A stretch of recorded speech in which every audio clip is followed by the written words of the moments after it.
ఉద్యోగులు, పెన్షనర్లు, ఉపాధ్యాయులకు సంబంధించిన ప్రతి అప్డేట్ వారికి సపోర్ట్‌గా వీడియోస్ అయితే వస్తాయి. తప్పకుండా సబ్స్క్రైబ్ చేసుకోండి. వీడియోస్ అయితే లైక్ చేసి ఉండండి. ఇక వివరాల్లోకెళ్తే ఆంధ్రప్రదేశ్ వార్షిక బడ్జెట్ 2025-26 చూస్తే 3,22,000 కోట్లతో భారీ బడ్జెట్. రాష్ట్ర చరిత్రలోనే అతిపెద్ద బడ్జెట్‌గా ఈ బడ్జెట్‌నైతే పేర్కొనవచ్చు. ఇక ప్రజల పట్ల కనిపించని చిత్తం, అప్పులు భారాలే ఆధారం, విధిలింపులు దాటవేతలే ఎక్కువ, నిరుద్యోగ భృతి, మహిళలకు 1500 ఫ్రీ బస్ ప్రయాణం, స్కీమ్లకైతే నిధులు లేవు. ఇది కార్పొరేట్లకే రూపొందించిన బడ్జెట్ అని చెప్పేసి ఇక్కడైతే కొన్ని న్యూస్ అయితే చూస్తున్నాం మనం.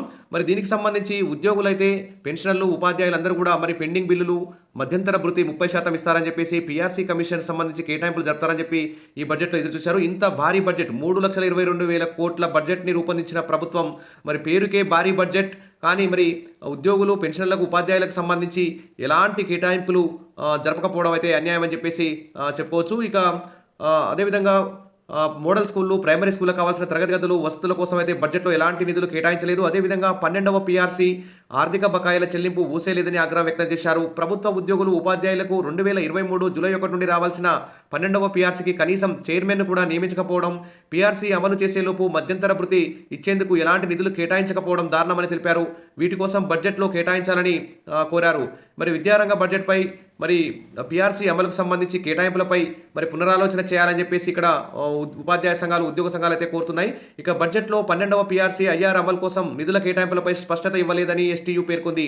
సిపిఎస్, జీపీఎస్ కంటే మెరుగైన పెన్షన్ విధానాన్ని అమలు చేస్తామని ఇచ్చిన హామీపై బడ్జెట్లో ఎటువంటి ప్రస్తావన లేదని ఆ సంఘం అధ్యక్ష ప్రధాన కార్యదర్శులు ఎల్ రాయ్ శ్రీనివాస్, మల్లు రఘునాథ్ రెడ్డి అయితే ఒక ప్రకటనలో తెలిపారు.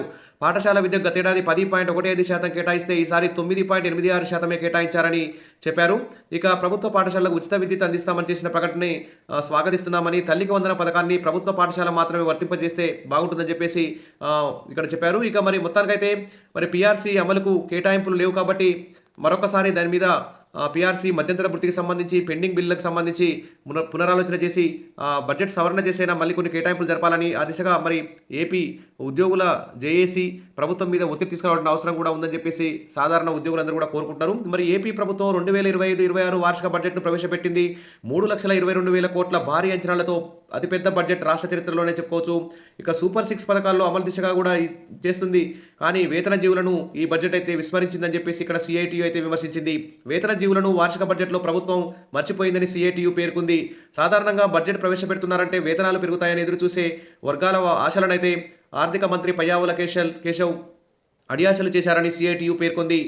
మరి ఎటువంటి జీవో ఇవ్వకుండానే మేనిఫెస్టోలో ఇచ్చిన హామీ మేరకు అంగన్వాడీలకు గ్రాట్యుటీ అమలు చేసిన ఘనత తమదేనని చెప్పుకోవడం అన్యాయమన్నారు. ముఠా కార్మికుల సంక్షేమానికి ప్రత్యేక బోర్డు ఏర్పాటు చేయాలని బడ్జెట్ ప్రస్తావించలేదని, ఇక ఉద్యోగులకు పీఆర్సీ, ఐఆర్ ఊసేలేదని, వారికి చెల్లించాల్సిన వేలాది కోట్ల బకాయిల ప్రస్తావన లేదని, కేటాయింపులు కూడా బడ్జెట్లో లేవని ఎత్తిపోశారు, ధ్వజమెత్తారు. ప్రభుత్వ పథకాల్లో కాంట్రాక్ట్ అవుట్సోర్సింగ్లకు అవకాశాలు కల్పించే విధంగా విషయంపై కూడా బడ్జెట్లో ఎక్కడా పేర్కొనలేదన్నారు.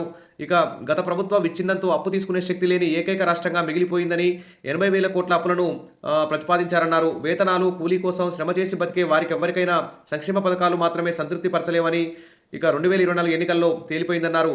గత అనుభవాల నుంచైనా కూటమి ప్రభుత్వం గుణపాఠం నేర్చుకోలేదని సిఐటియు అధ్యక్ష ప్రధాన కార్యదర్శులు అయితే ఇక్కడ పేర్కొన్నారు. కార్మికుల వేతనాలు, సంక్షేమం కోసం బడ్జెట్ ప్రతిపాదనలో మార్పులు చేయాలని, ఉద్యోగుల పీఆర్సీ, ఐఆర్కు సంబంధించి కూడా బడ్జెట్ ప్రతిపాదనలో మార్పులు చేయాలని చెప్పేసి వారు ప్రభుత్వాన్ని అయితే డిమాండ్ చేశారు. ఇక బడ్జెట్ ప్రసంగంలో రాష్ట్ర ఆర్థిక పరిస్థితి గురించి, గత వైసీపీ ప్రభుత్వం చేసినటువంటి అన్యాయాల గురించి ఇక్కడ పేర్కొన్నారు. ఉద్యోగులకు జీతాలు సరిగ్గా చెల్లించలేదని చెప్పుకొచ్చారు. తాము అధికారంలోకి వచ్చిన తర్వాత ఒక్కొక్కటి సరిచేసుకుంటూ ఆర్థిక వ్యవస్థను గాడిలో పెడుతున్నామని సభలో వివరించారు.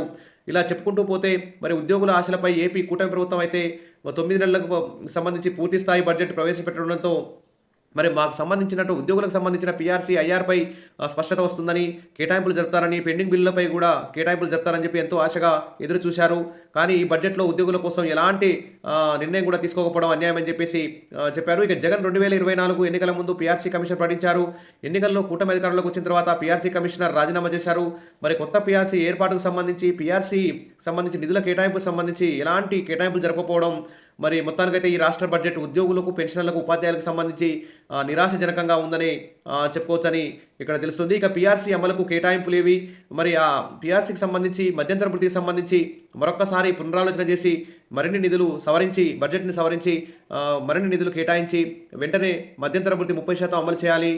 పీఆర్సీ కమిషన్ ఏర్పాటు చేసి ఈ 6 నెలల్లో పీఆర్సీ కూడా అమలు చేయాలి. అదేవిధంగా పెండింగ్ బిల్లు ఉన్నట్టు దాదాపు 25,000 కోట్ల పెండింగ్ బిల్లు ఉన్నాయి. వాటికి సంబంధించి కూడా బడ్జెట్ను సవరించి నిధులు కేటాయించాలని చెప్పేసి ఉద్యోగులు, ఉద్యోగ సంఘాలు అయితే ప్రభుత్వాన్ని అయితే కోరుతున్నారు. మరి ప్రభుత్వం ఆ దిశగా చర్యలు తీసుకోవాలి.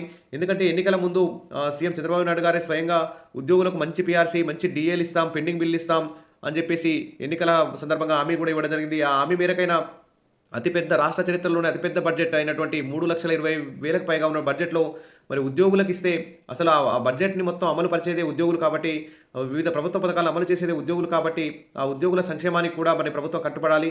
కాబట్టి ఈ ఈ బడ్జెట్‌లో మరొకసారి సవరణ చేసి ఉద్యోగుల పీఆర్సీ, మధ్యంతర భృతి, డీఏలకు సంబంధించి కూడా నిధులు కేటాయించాలని ఆ దిశగా ఉద్యోగ సంఘాల జేఏసీ కూడా ప్రభుత్వం మీద ఒత్తిడి తీసుకురావాలని, అవసరమైతే ధర్నాలకు కూడా, సమ్మెలకు కూడా పిలుపునిచ్చే విధంగా ముందుకు వెళ్ళాలని చెప్పేసి కోరుకుంటూ విష్ ఆల్ ది బెస్ట్. మరిన్ని అప్డేట్స్ కోసం మన ఛానల్‌ని ఫాలో అవుతుండండి. వీడియోస్ అయితే లైక్ చేస్తూ ఉండండి. Thank you.